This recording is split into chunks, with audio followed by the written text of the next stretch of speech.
How to tell if you have an overall good engine with H-Scope and an HS512 Max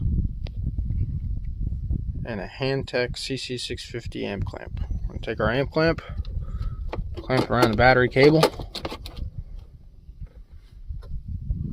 make sure it's hooked up and zeroed out,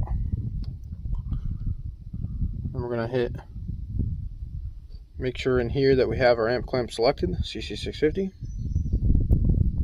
The amplitude for this vehicle that works really well is 820 millivolts. That can vary a little bit depending on the vehicle.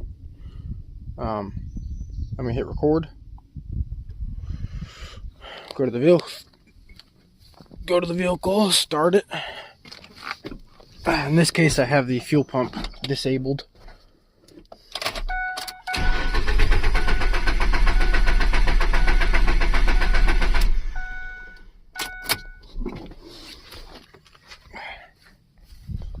Alright, and let's see what we got. Just hit stop on the record. And this thing's got a bad starter, so there's a lot of noise in this, but the idea still works. You see that all these humps are even.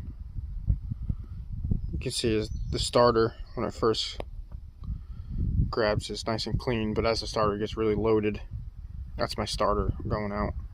So that's something you can keep in your bag of tricks too, is if you see a waveform like that, you know you got a bad starter. I know I have a bad starter in this just because I know. I've had to smack it a few times. But you can see that the amperage being pulled by the starter is even across the board. Therefore, all of my cylinders are relative to one another. Now, this won't give you a compression number. There's a way to calculate all that. But for the most part, just to know if you have a healthy engine, you can assume that you have a good engine if every single cylinder is relative to one another, which in this case it is.